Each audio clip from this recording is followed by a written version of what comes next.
안녕하십니까. 뉴스캔 SNTV에서 생방송으로 진행되는 생큐의 서준원입니다. 생큐에서는 시사 문제는 물론 국민적 관심을 끄는 주제를 놓고 관련 정보 제공과 그 문제점들을 분석해보고자 합니다.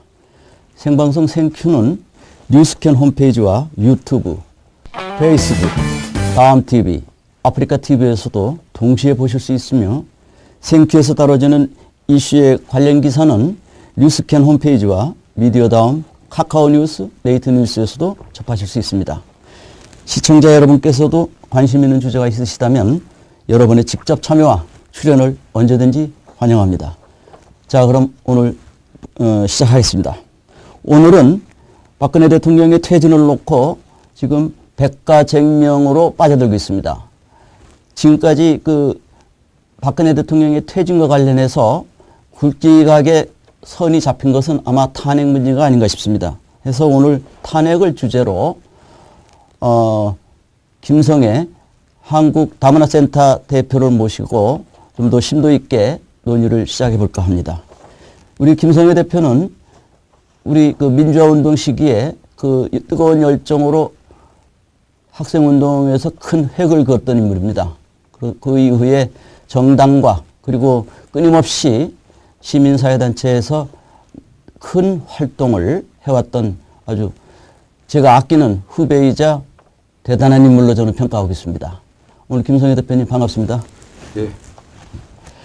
지금 박근혜 대통령 퇴진이 거의 어떤 형태로든 기정사실화되고 있는 것이 지금 현 추세인 것 같습니다. 지금 현재 이 시각에도 국회에서는 이제 국정조사가 이루어지고 있고 특검도 진영을 갖추어서 지금 본격적인 수사에 나서고 있고 이제 국회에서 9일날 탄핵 문제를 놓고 이제 여야 간에 어떻게 결론을 내릴지가 국민적 이른바 그 초미의 관심사로 떠오르고 있습니다. 이 탄핵 문제에 대해서 우리 그 김 대표님께서 보시기에는 이 지경까지 지금 이르게 된 그 상황을 어떻게 보십니까? 예, 일단 먼저 지금 현재 상황을 돌아보면요. 9일날 탄핵이 상정돼서 표결에 이르게 될 거냐. 네. 청와대에서 박근혜 대통령이 몇 월 며칠까지 퇴진을 결정하고 그러면 탄핵을 상정 안 하게 될 거냐라고 했는데 지금 현재로서는 박근혜 대통령이 그 입장 표명을 안 하게 되고 그 전에 있었던 친박 쪽에서 제기했었던 4월 30일 퇴진 그 부분을 고수하는 상황이 될 것이고 그러면 9일날 탄핵 표결은 불가피하게 이루어지는 상황이 될 것 같습니다. 사실 이렇게 해서 탄핵에 들어가게 되는 건데 어찌 보면 우리나라에서 노무현 대통령에 이어서 탄핵 표결은 두 번째이고 만약에 이게 가결이 돼서 인용이 된다면 헌재에서 인용이 된다면 헌정사에서 처음 있는 일이 되는 건데요. 저는 이렇게 탄핵이 이루어지게 되기까지는 뭐 흔히 사람들이 말하는 고집불통, 일방적인 독주, 불통 이런 것들이 가장 크게 작용했다고 봅니다. 박근혜 대통령의 통치 운영 방식에 대한 거부감이죠. 네. 그것이 가장 컸고 두 번째는 많은 사람들이 정말로 답답한 국정 운영을 한탄했었는데 그 답답한 국정 운영 뒤에는 최순실이라고 하는 비선실세의 국정농단이 있었다라는 것이 알려지면서 국민들의 분노를 자극한 것 같습니다. 그리고 이런 것들이 오버랩되면서 결국엔 지금 탄핵으로 가고 있지 않는가. 그리고 그 탄핵 속에서는 또 하나 모습은 이 박근혜 정부 속에서 탄핵 가면서 소위 말하면 국정 운영에 있어서의 거래, 밀거래, 또는 밀실거래 이런 것들이 관행으로 자리 잡혔던 그리고 우리나라의 그 기득권 세력들의 주고받는 것들이 재벌과의 관계, 유착 관계도 많이 드러나고 있지 않습니까? 그런 것들에 대해서 상당히 국민적 분노가 있었고 있으면서 이제 사실상 구체제라고 할 수 있는 87년 체제, 개헌 얘기에서도 마찬가지로 구체제라고 했는 앙샹 레짐이 변화, 레짐 체인지 해나가는 과정이 아닌가 이렇게 크게는 볼 수가 있다고 봅니다. 오늘 국정조사에서 삼성은 전경련에서 탈퇴를 하겠다라고 예. 가지고 나름대로 좀 고심 끝에 이재용 부회장이 그 얘기한 걸 제가 들었습니다. 어쨌든 국회에서 국정조사도 중요하지만은 탄핵이 지금 그 초미의 관심임에도 불구하고 참 서글픈 일입니다. 예, 이 예. 나라에 참 이게 나라냐 하지만은 대통령이 현직에 있으면서 또 이 지경까지 또 가는 입장. 지금 바로 옆 건물에서 앞에 그 새누리당 당사 앞에서 지금 뭐 태극기를 들고 또 예, 탄핵 상당히 반대. 대통령에 예. 대한 옹호 발언이 많이 쏟아지고 있어서 저도 한동안 좀 예. 지켜보다가 왔습니다. 근데 엊그제만 하더라도 달걀 세례를 받고 예? 새누리당 당기마저 찢어지는 그 모습을 보고 참 참담합니다. 여러 가지로요. 예, 제가 보기에는 그 특히 아까 불통 그런 모습이라고 했는데 그 속에는 결국 국정의 일방적인 독주 부분이 네. 결국 지금과 같은 또 세력적인 사태를 즉 고립화되는 과정을 만들었다고 봅니다. 예를 들면 국정교과서, 그러니까 교과서의 좌편향 부분에 대해서 국민들이 다 어느 정도 고쳐야 된다 이렇게 생각을 했음에도 불구하고 그거를 국정화라고 하는 국가의 일방적인 내려매기기식으로 다 국정화라는 형식을 강요하면서 사실상 그게 건국절 논쟁과 결합되어 있었죠.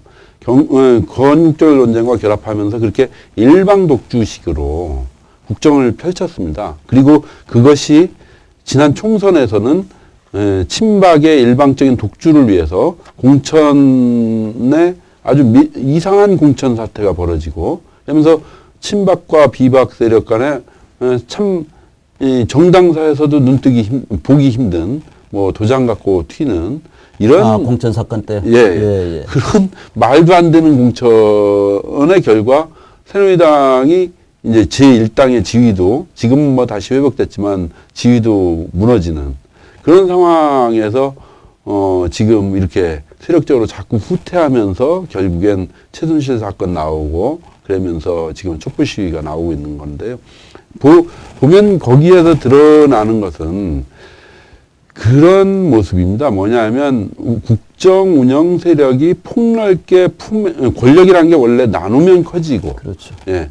독점하면 좁아지는다라고 했는데 지금 이미 친박 세력과 그다음에 박근혜 대통령의 그 최순실 그 김기춘 비서실장 뭐 해갖고 아주 좁은 틀에서 좁은 패거리들이 국정을 완전히 권력을 쥐고 있다 보니까 오히려 그 밑에서 권력은 누수에 빠지고 그러면서 스스로 고립되면서 결국 이렇게 밀려나는 좀 헌정사에서도 유례가 없는 이런 상황이 불행한 상황이 만들어진 거죠. 박근혜 대통령의 입장에서도 정말 좀 이런 자기 자신의 국정교과서 문제라든지 건국절 논쟁이라든지 아니면 이런 아주 우익 이념 편향적인 그런 걸로 다 몰아갔던 것이 결국 자기의 목을 조이는 이런 상황이 된 것이고 본인 스스로도 참담할 겁니다. 지금 현재 스스로도 뭐 심정적으로 참담하리라고 생각을 하는데 어쨌든 우리 사회에서 그렇게 일방 독주는 결코 오랜 생명력을 유지할 수 없다라는 걸 다시 한번 볼 수가 있는 것이죠. 어떻게 생각하면은 그 아까 그 뭐 공천 그 과정에서 그 옥새를 들고 튀었다라고 말씀하셨지만 전 정치학을 전공했지만은 정치학 교과서는 그런 일이 없습니다.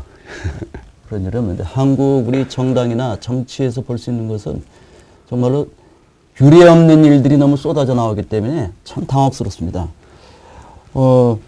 박근혜 대통령이 어떤 정치적 리더십 그다음에 좀 조금 전에 말씀하신 것처럼 어떤 그 불통 내지는 소통의 단절 그러다 보니까 권력의 집중 속에서는 필연적으로 발생할 수밖에 없는 부패 뭐 이렇게 이제 지금 그 말씀하신 걸 좀 제가 정리가 되는데요. 제가 좀 다시 좀 초점을 좀 달리 해보겠습니다.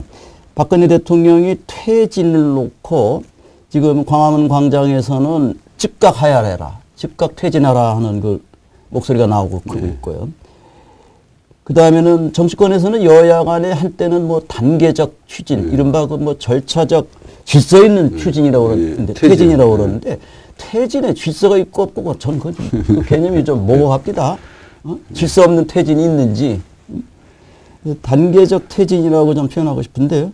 그 다음에 이제 마지막 대통령이 퇴진을 요구하는 것 자체가 이제 저희들이 지금 논의하고 있는 탄핵 문제인데, 어떻게 보십니까? 지금 탄핵이 어차피 이제 상정이 9일날 상정이 되면은 여야 간에 뭐 나름대로 물밑교섭이 지금도 치열하게 이루어지고 오늘 혹시 또 오후에 청와대에서 또 어떤 발표가 있어질지는 모르겠지만 비박이다, 친박이다 뭐 해서 서로 보이지 않는 갈등 그리고 또 상당히 이제 감정적인 골이 깊어진 것 같아요. 비박과 친박이. 그것보다도 또 일면에는 이런 시각도 있습니다. 만약에 탄핵이 부결될 경우에는 촛불, 광장 민심에서 쏟아져 나오는 촛불이 횃불로 변할 것이다 라고 해서 정치권에서도 바짝 긴장하고 이제는 광화문 쪽이 아니라 국회 쪽으로 촛불을 들고 와야 된다라는 그런 분위기가 지금 팽배하고 있습니다. 그 와중에 어느 여당 의원이 또 그런 말을 한 것이 기억이 되는데요. 야당도 오히려 부결을 은근히 바라겠을지도 모른다. 부결됨으로써 이것이 촛불이 횃불로 됨으로써 전국 운영에 또는 자신들의 그 대선 가도에 더 오히려 탄탄대로를 갈 수 있지 않을까 하는 이런 판단을 보고 그런 얘기를 듣고 야 정말 이 나라 정말 이게 나라냐 소리가 또 나옵니다. 이런 식으로 정치공학적인 또는 꼼수적인 이거 어떻게 해야 될지 정말 난감합니다. 제가 보기에도 지금 촛불 문제가 가장 좋은 건 뭐 촛불 시위 국민적 분노가 나더라도 이걸 잘 수습하고 해야 되는 것이 정치권의 리더들의 몫인데 그 몫을 사실상 무책임하고 능력이 없음이 이번에 드러났습니다. 왜 그러냐면 촛불 시위가 최순실 사태로 인해서 일어났어요. 일어났으면 이걸 수습하거나 아니면 질서 있는 수습이 정리가 필요한데 오히려 정치권에서 우왕좌왕했습니다. 맨 처음에는 거국 중립 내각이라고 하면서 사실상 대통령 이선 후퇴 뭐 하면서 거국 중립 내각을 요구했다가 또 지금은 이제 탄핵으로 가고 또 어떤 때는 또 탄핵을 안 하고 총리 이선 퇴진 먼저 얘기했다가 지금은 또 탄핵이다 아니면 또 스스로 직접 하야다 뭐 퇴진이다 이런 얘기를 하면서 사실상 정치권이 우왕좌왕했습니다. 이런 우왕좌왕 속에서 드러난 것은 친박이든 비박이든 더불어민주당이든 국민의당이든 솔직하게 보면은 이 현재 정치권은 우리 국민을 이끌어갈 능력이 없다라는 걸 고백했다고 봅니다. 그런 모습에서 결국 국민들은 실망이 더 가중되고 그러면서 사실상 청와대로 향하는 촛불의 민심이 뭐 여의도로 향할 가능성이 있다 이런 진단도 나오게 되는 상황이라고 보는데요. 그 속에서 가장 이렇게 그렇게 혼란스러운 상황을 가져가게 된 거는 제가 보기엔 정치권이 클리어하게 그냥 객관적인 상황, 국민의 마인드에서, 국민의 입장에서 문제를 풀어보려고 하는 것이 아니라 오직 자기 자신의 이해관계, 자기 정파의 이해관계 속에서 문제를 풀려고 하는 그래서 뭐 예를 들면 박근혜 정부를 지지부진하게 계속 그냥 망가뜨려 가갖고 내년 대선을 하는 것이 차라리 문재인 대통령 되는 데는 훨씬 더 유리하다.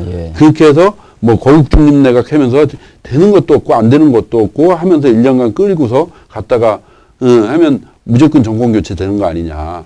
이런 꼼수가 있는 거죠. 뒷수가 있고 지금은 또 방기문 총장이 1월 달에 들어오니까 그거 전에 빨리 그냥 즉각 퇴진 받아서 빨리 그러면 60일 내로 선거를 해야 되니까요.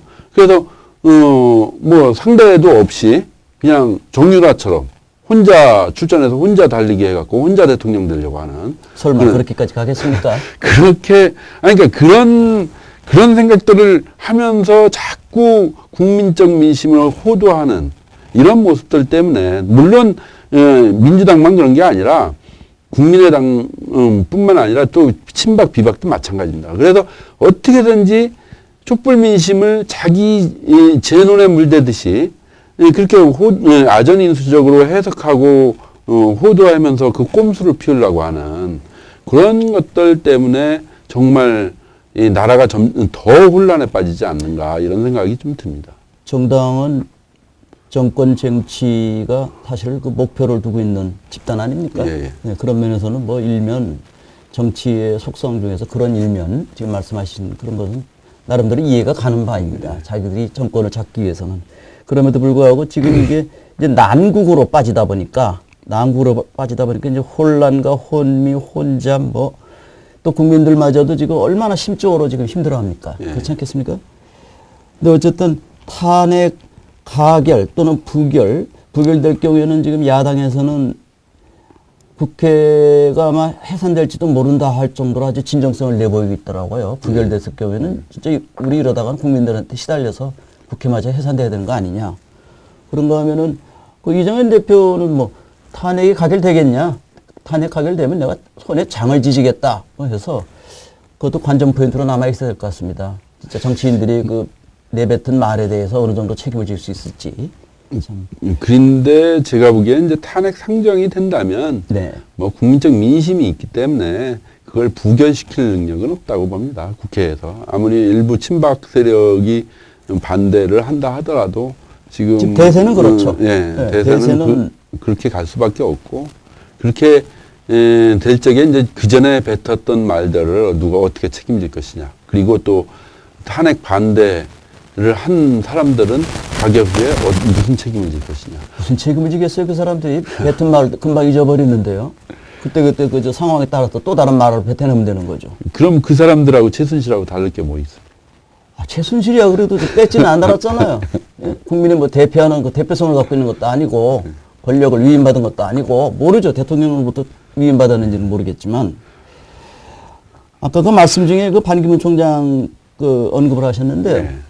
제가 아까 소개에서 좀 빠진 것 같습니다. 예. 반기문 총장에 대해서 그 지지단체라고 그래야 되나요? 지지모임이라고 그래야 되나요? 팬클럽이라고 팬클럽. 합니다. 예. 그 반딧불이. 예. 그 회장으로 맡고 계시죠? 예. 예. 저도 저 언론을 통해서 반딧불이 창립기가요? 그 기. 예, 깃발을 들고 흔드는 모습을 보고 예. 참 보기 좋더라고요. 그렇습니까? 예.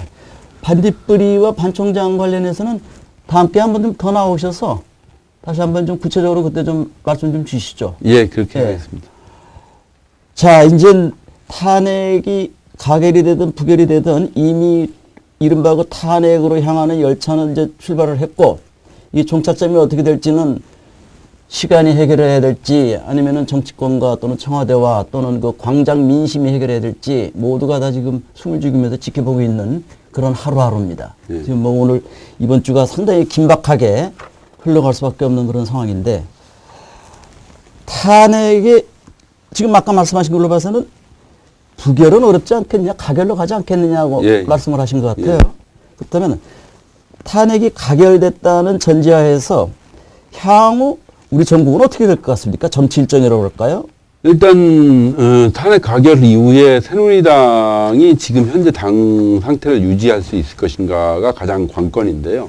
뭐냐면 새누리당 내에서 탄핵 찬성파가 있고 탄핵 반대파가 있지 않습니까? 지금 현재 뭐 탄핵 찬성파 비박 의원들 얘기로는 한 40석 또는 38석 이렇게 얘기하는데 저는 시간이 갈수록 점점 더 친박 쪽 세력에서 이탈하는 의원들이 많을 거고 결국 표결 들어갈 적에는 이미 새누리당도 새누리당 내에서의 절반 이상은 탄핵에 찬성하게 될 거라고 생각이 듭니다. 그래서 적어도 230석은 넘어가지 않겠는가. 그래요? 이런 생각이 들고요. 그리고 그렇게 해서 해나갈 적에 그럼 문제는 이제 헌재에서 과연 이 문제를 어떻게 부결시킬 것인가, 인용할 것인가의 문제인데요.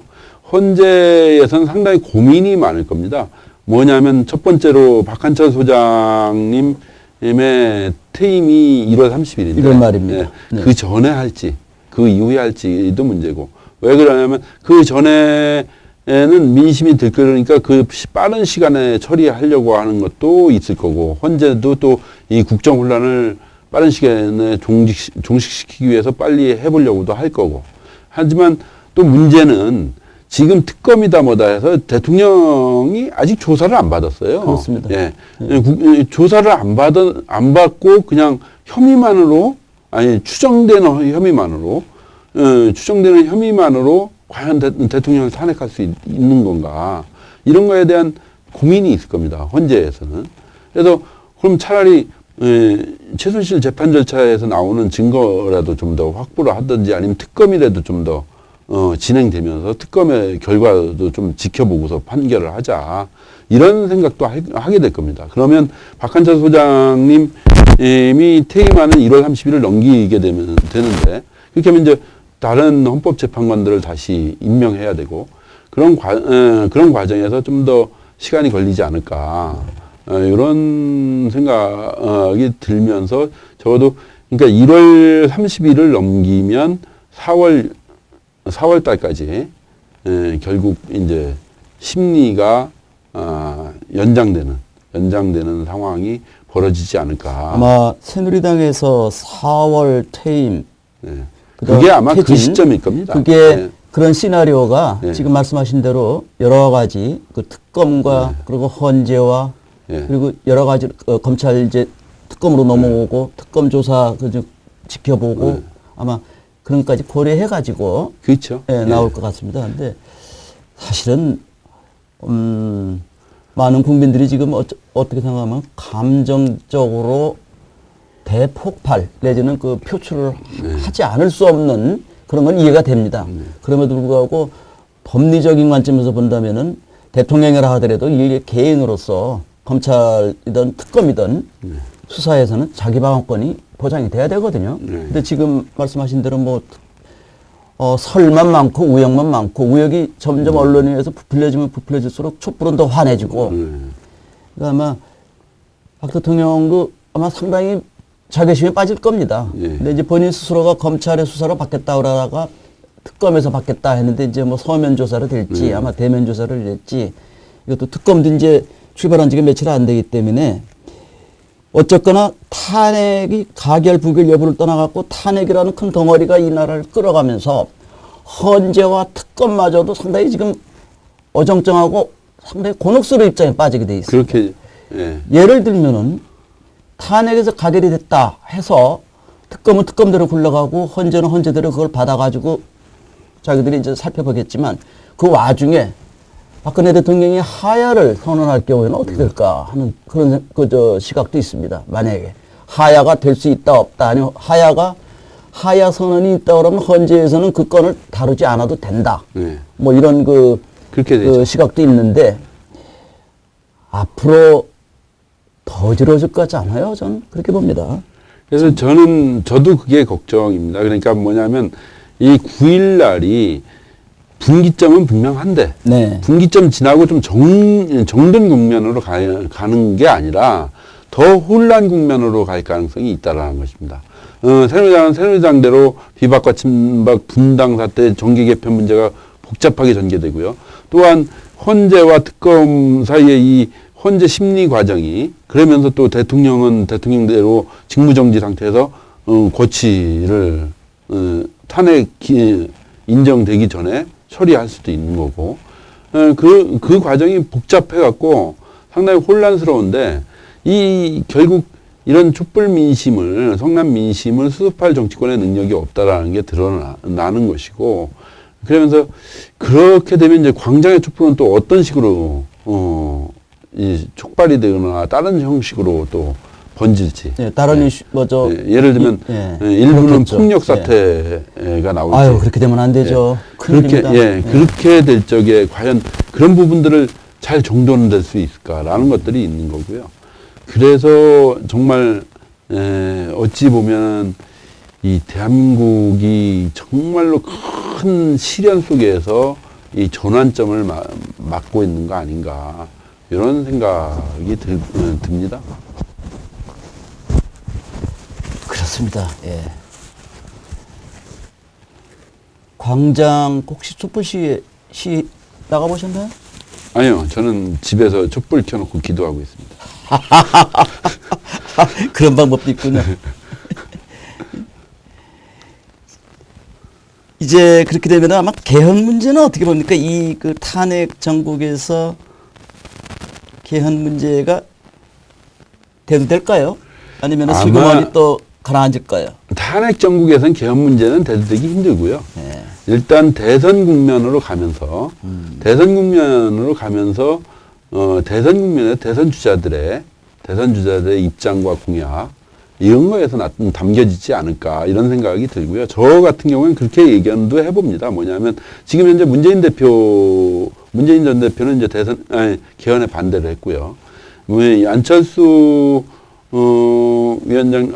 의원도 뭐 반대인지 아닌지는 잘 애매모호한데 안 의원은 선거구 조정부터 먼저 하자는 얘기를 처음 시작했죠. 이제 반대인지 아닌지 애매모호한데 어쨌든 애매모호한 상황인 거고요.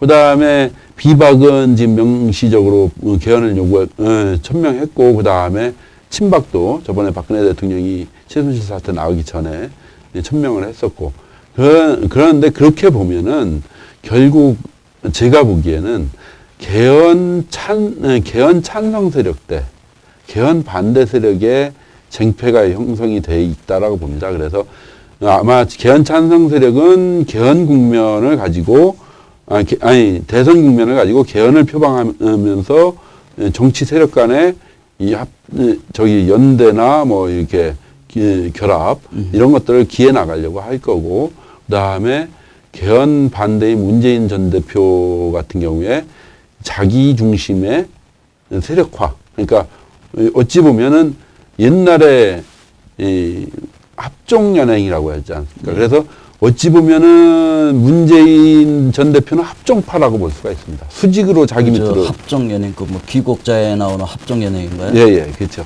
춘추정 시대. 예. 그러니까 문재인 전 대표는 합종파라고 볼 수가 있습니다. 더불어민주당은 뭐 어쨌든 그래서 자기가 어쨌든 다음 대권에 많이 접근했다고 보고서 자기한테 줄 서라. 주도권을 갖고 있다. 주도권을 갖고 줄 서라. 선발주자다. 그러면서 뭐 정의당이나. 그 맞는 거 아니에요? 그렇게 해서 그 합종파, 수직적 합종파라고 볼 수가 있고요. 그 다음에 그 외에 개헌 찬성파들은 뭐 비박이든 뭐 여기 국민의당이든 아니면 어찌 보면 반기문 또 그쪽 총장 그쪽 지지 세력이든 간에 이 각종 연대와 신당 창당 이런 문제들이 고루 걸리면서 개헌을 고리로 한 연대파, 그러니까 횡적 연대죠.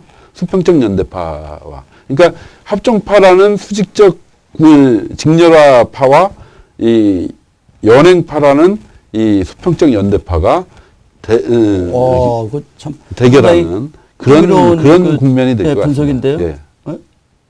앞으로 탄핵 이후에 어쨌든 그 대선 전국에서는 합종이냐 또는 연행이냐 이거에 따라서 승패가 갈라질 것이다.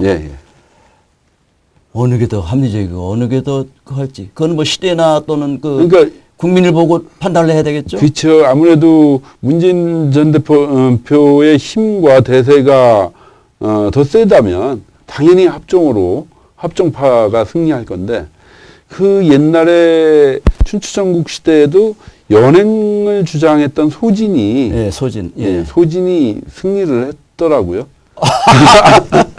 뭔가 좀 의미 있는 말씀 같은데요. 그래서 오늘 보니까 김종인 의원께서 뭐 반 총장에 대해서 상당히 포지티브하게 아주 긍정적으로 평가를 좀 한 대목이 좀 있는 것 같던데요. 그 부분도 아무래도 이제 신당이 결국 반기문 총장님 중심으로 만들어지지 않겠느냐 이런 건데, 사실 뭐 왜 그러냐면 대선 앞두고 있기 때문에 대선 지지율을 중심으로 당이 형성될 수밖에 없습니다. 자, 한번 좀 정리 좀 해볼게요. 친박과 비박은 갈라설 확률이 크죠. 그러면 지금 세력으로 봐서는 비박이 적지 않습니까? 지금은 뭐 20여 명에서 한 30여 명? 그 정도 수준이라면은 따로 나와서 따로 살림을 차리든지 네. 그렇다 하더라도 친박도 가만히 있겠어요? 자기들도 반 총장 그저 보수에 지금 마땅한 카드가 없지 않습니까? 네, 인물론적인 네, 카드가. 네. 그렇기 때문에 반 총장을 또 어떻게 해서라도 끌어들이려고 그럴 텐데 참 반 총장님도 이 글쎄요, 얼마 남장에서 참 제가 보기에 네. 결국엔 뭐 그렇게 될 것 같습니다. 친박 진영이 그렇다고 뚜렷한 대안이 없어요. 반 총장님을 끌어들이려고 반기문 총장을 끌어들이려고 할 텐데 친박은 뭐 지금까지 박근혜 대통령만 보고 예. 왔지 무슨 대안이 있었어요? 반기문 총장을 끌어들이려고 할 적에 할 텐데 지금 뭐 언론에서 나오는 거 보면은 별로 이렇게 다 몸담을 것 같지도 않고요. 그러면 이제 다른 새로운 신당, 새롭게 형성된 정치 세력과 반기문 총장님이 만약에 하신다면 그렇게 하지 않겠습니까? 그게 새로운 이미지에도 맞고, 새로운 정치 혁명에도, 새로운 정치에도 맞고, 그렇게 될 적에 과연 친박이 세력적으로 유지가 될 수 있을지, 대선이라는 강을 건널 수 있을지, 대선이라는 강을 건넌데 후보도 없이 강을 건넌다? 저는 후보도 없이 대선을 통과해갖고 살아남은 정당을 못 봤습니다. 왜 그러냐면 옛날에 자민련이 그랬지 않습니까? 그리고, 그리고 지난 대선 때는, 선전통일당이 그랬고. 그렇지. 예. 그러니까 후보 없이 대선이라는 강을 건널 수 있다? 그건 불가능한. 당이 존속하기가 힘들죠. 예. 그렇게 되는 상황이기 때문에 뭐 어차피 후보 중심으로 해서 세력과 신당이라는 새로운 정치 세력이라는 것이 가시화될 것 같고 그런 걸 오늘 김종인 의원이 뭐 결국 대안은 반기문밖에 없지 않느냐. 김종인 의원이 상당히 그래도 그 냉철하게 예. 현실을 좀 보고 계시고 또 분석도 저는 일면 동감하는 대목이 큽니다. 예. 다른 이야기지만은 그 지금 야당의 대권 주자 중에서 이제 지금 이재명 성남시장까지도 이제 쳐 올라오면서 고구마와 사이다 얘기가 나오대요. 그 고구마 뭐 잘못 먹으면 체한다.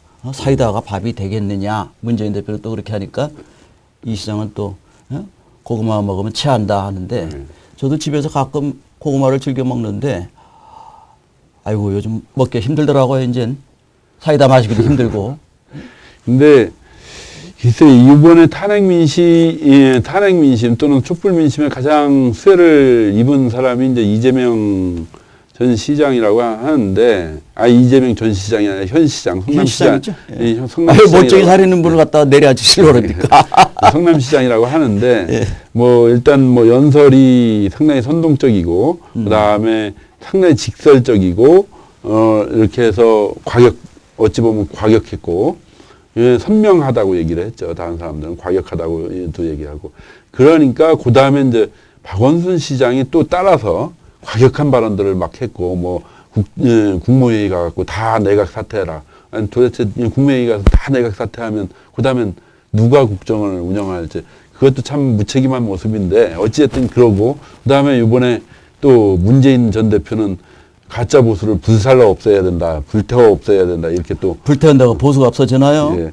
그래서 참 화영식까지 등장하는 이런 모습의 과격 발언들이 계속 줄을 잇지 않습니까? 그 선명성 경쟁인데요.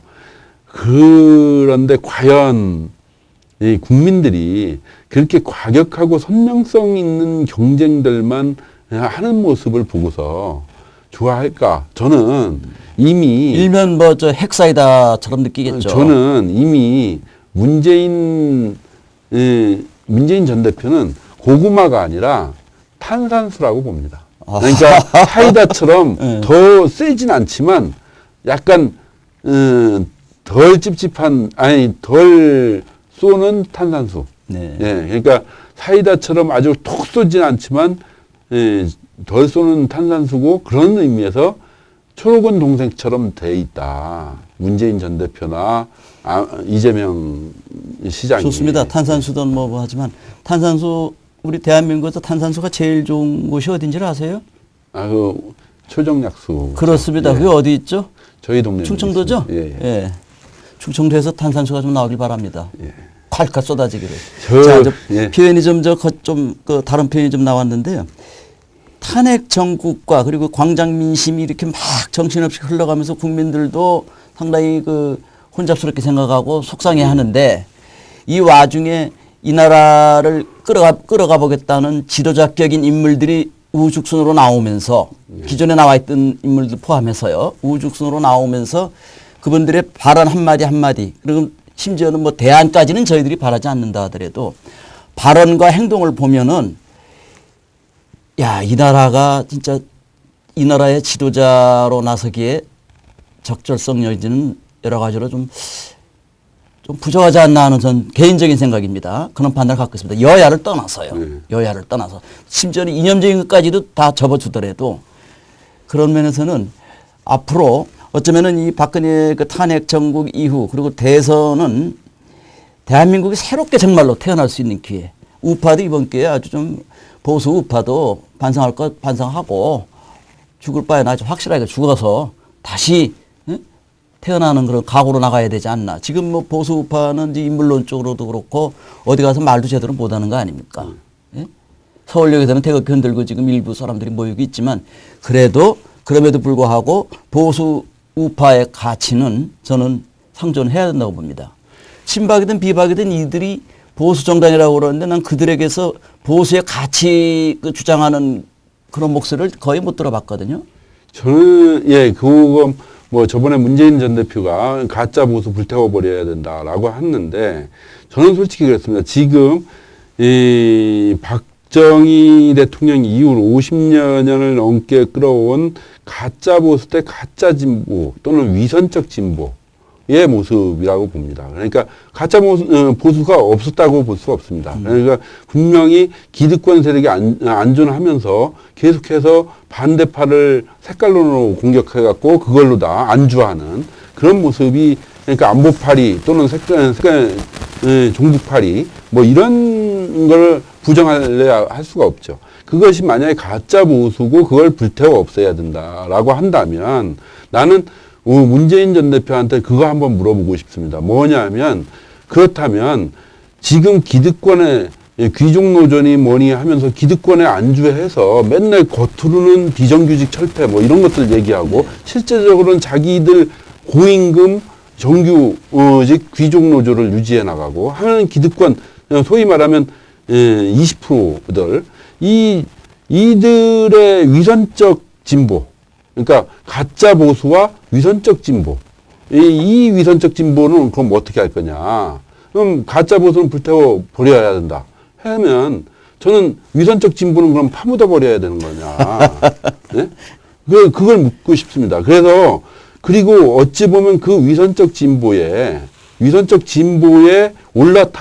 올라타서 있는 사람이 가짜 보수를 불태워 버린다고 한다면 좀 어폐가 있는 거 아닌가. 그렇죠. 예. 네. 그래서 또 한마디 더 말씀드린다면 뭐냐면 박근혜 정부를 어떤 사람들은 그렇게 얘기를 합니다. 70년대식 마인드와 사고방식으로 정권을 운영하려다 박정희 파라다임에서 벗어나지 못하겠다. 70년대, 1970년대 마인드에서 운영을 하다 보니까 이런 사태가 벌어졌다.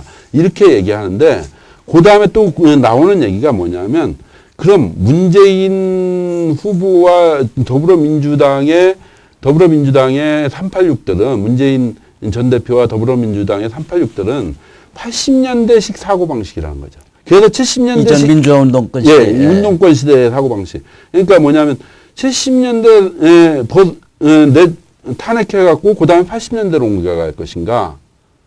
어찌 보면 또 다른 지금의 현재 앙시앙 레짐 그러니까 구체제에 박근혜 정부나 가짜 보수가 한 측면이었다면 또 다른 측면에서는 민주화라는 이름하에 기득권을 확보해갖고 계속 그 기득권에 안주하면서 위선적인 선동으로 자기를 유지해왔던 80년대 세력.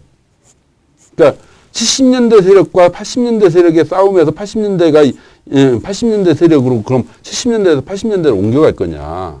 그게 아니라 2020년대로 옮겨와야 된다라는 것이죠. 그러니까 미래지향적으로. 예. 그러니까 뭐냐면 70년대에서 80년대로 옮겨갈 것이 아니라 70년대가 문제여서 그걸 탄핵시키고 아니면 불태웠다면 80년대로 옮겨갈 것이 아니라 2010년, 2020년으로 옮겨와야 된다는 것이죠. 그래야 그것이 저는 글로벌 시대에 맞는 정치라고 보는데 이걸 70년대 불태워졌으니까 이제 80년대가 희희낙낙 문재인 전 대표가 희희낙낙하고 있는 건데 그게 나는 문재인 전 대표가 그런 80년대적 정치, 386 정치에 의존하면서 이걸 가져가는 것도 참 국가의 불행이라고 봅니다. 스스로 문재인 전 대표가 정말로 좀 국가적으로 성공하려면 본인의 사고방식을 2020년대로 옮겨와야 된다. 근데 그렇게 가능하겠습니까? 그 지지 세력, 주된 지지 기반이 아마 그쪽 세력들 아니겠어요? 그러니까 저는 그게 참 대한민국의 불행이라고 보는 거죠. 국민들도 그러니까, 그러니까 뭐냐면 문재인 전 대표가 이런 탄핵 국면 이렇게, 현 여권 세력이 무너지는 상황에서는 야권의 선두주자인 문재인 전 대표 같은 경우에 한 30%까지 올라가야 되거든요. 그렇죠. 대세론을 형성해야 되거든요. 30% 이상 올라가서. 대세론이 형성이 되지 않지 않습니까? 그건 얘기는 뭐냐면 국민들도 저는 여기서 보이는 게 박근혜 문제론뿐만 아니라 문재인 한계론이 있다고 보는 거예요. 저는 문재인 한계론을 극복하지 못하는 한 문재인 전 대표한테는 별로 미래가 없다고 봅니다. 아무리 합종을 잘하더라도. 그렇죠, 김 대표님. 한번 만나보시지 그래요. 그런 그 조언을 좀 글쎄요. 필요할 겁니다. 그렇게 했다가 저번에 박근혜 대통령한테 뭐라고 한 원로가 조언했다가 한 큐에 갔지 않습니까? 그러려고 저를 지지했어요. 네. 한번 그 말씀 들으면 어때요? 그, 다 하더라도 그러려고 찾아왔어요? 이렇게 한마디. 이걸 찾아왔어요.